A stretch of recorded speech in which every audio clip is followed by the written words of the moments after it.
Hello everybody, I'm JaffaArchfiend and these are my thoughts on testing 1, 2, 3. This was an interesting subject matter given this show. It definitely struck me as a more mature topic than the show's usual fare, in that it handles trying to figure out how each person studies for a test, what works for them, what doesn't work for them, and also how some people, or ponies in this case, may feel substantially intellectually challenged in the face of all these techniques not working for them, and they can't seem to learn anything. Especially if the test in question is one that could possibly define their future. Which, for Rainbow Dash, especially once she realizes it herself, is quite a big deal and looming stormfront on her horizon. Seeing Rainbow Dash, who is usually so confident, go so low and even doubting herself to the point that when Twilight is trying to cheer her up... Ouch, just... Ouch, this is a kid's show, right? I mean... This is aimed at, 5 to 10-year-olds? The fact that this show's target demographic, and it hits you with this heavy subject matter, and done in a really effective manner, I might add. I was almost literally stunned. I mean that literally. I was almost literally stunned.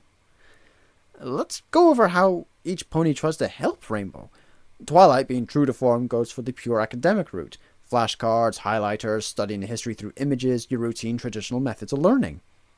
Which, by the way, I found quite enjoyable seeing Twilight geek out once more about getting to teach some pony. Also, is it just me, or do Twilight's wings seem to be almost in the, I suppose, correct proportions for her body if she were a real-life creature trying to attain flight? Or it could be a puppy scenario that she'll grow into her wings as she gets older as an alicorn. Anyway, back to the dynamic here between Twilight and Rainbow. Yeah, that was actually well and truly informing character. It was a case of, yeah, Rainbow to begin with was kind of like, just kind of like bimble around, muck around, class clown type stuff, which she even references later on. And Twilight getting frustrated. That was cute. We then have Fluttershy up next, who, I hasten to add, pwned the Princess of Friendship / Magic on the whole subject of how to speak to a friend. Girls, stop! Now, is that any way to talk to a friend? Seriously though, we ever going to get clarification on what her princess role is? Anyways, Fluttershy's is interpretive play. Personally, I'll stick with Twilight's methods myself, but that's just me. But it does add to Fluttershy's resume concerning her genteel nature that what is her study method. And then we have the fourth wall breaking rapping Pinkie Pie. Well,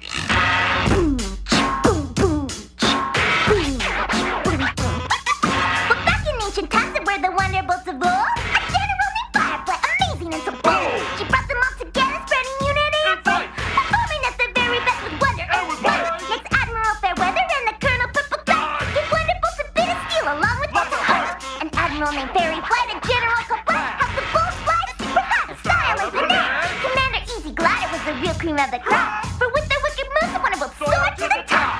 Wonderbolts, yeah! Wonderbolts, Wonderbolts, yeah! Wonderbolts, That is my rapid history of the Wonderbolts.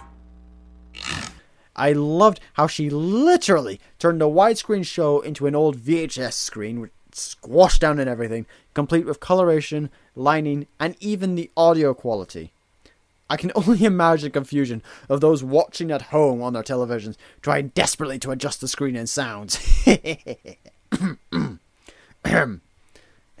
being slightly sadistic there. Rarity came up next, and as usual, she goes above and beyond the Call of Duty by making an entire line of replica outfits to try and study with. I'm guessing that's connecting to what she is passionate about and learns through that.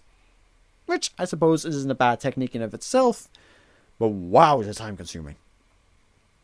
Speaking of time consumption, Applejack's method is a lot longer though to undertake, and her honesty is brutal here. Really learned her lesson from her key episode the previous week, didn't she?